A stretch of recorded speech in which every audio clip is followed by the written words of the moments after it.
সালাম এই শব্দটি আরবি গ্রামারের ভাষায় ভাবে সামিয়া ইয়াসমাউ থেকে সালিমা ইয়াসলাম, এর অর্থ হয় সকল প্রকারের কষ্ট ভয় ভীতি থেকে নিরাপত্তা লাভ করা। এটা হচ্ছে সালাম।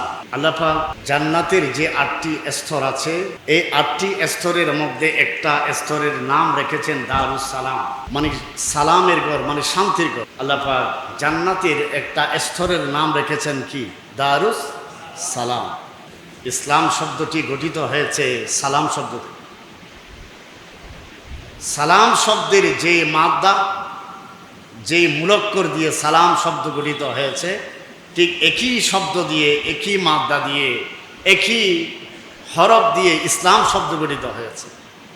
দুটার মধ্যে সালাম শব্দের যে অর্থ, সেই অর্থ ইসলামের ভিতরে আছে, এবং সেই অর্থ, সেই শব্দ থেকে ইসলাম শব্দটি গঠিত হয়েছে। আল্লাহ পাক ইমানদারদেরকে নির্দেশ দিয়েছেন, ইয়া আইয়ুহাল্লাযীনা আমানু দুখুলু ফিস-সিলমি কাফা। ফিস-সিলমি মানে ইসলাম। হে ইমানদারগণ, তোমরা ইসলামে পুরোপুরিভাবে প্রবেশ করো। ইসলামে প্রবেশ করার, পুরোপুরিভাবে প্রবেশ করার নির্দেশ দিচ্ছে কে?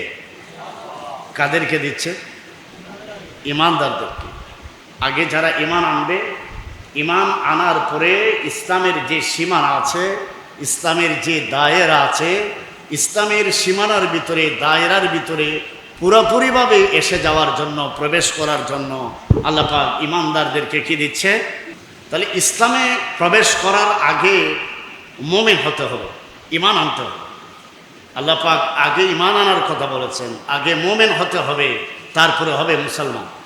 আরবের মধ্যে কিছু লোক, ওয়াকালাতিল আ'রাবু আমান্না, কিছু বেদুইন লোক এসে বলল আমরা ঈমান এনেছি। আল্লাহ পাক বলেন, তোমরা ঈমান এনেছি বলো না, তোমরা বলো আসলাম না, কুলু আসলাম না, আমরা মুসলমান হয়েছি, ইসলাম গ্রহণ করেছি। কারণ তোমাদের দিলের ভিতরে এখনো ঈমান প্রবেশ করে নাই। ঈমানের সম্পর্ক হলো কলবের সাথে। ঈমান এটা ইনসানের, মানুষের দিলের ভিতরে প্রবেশ করে।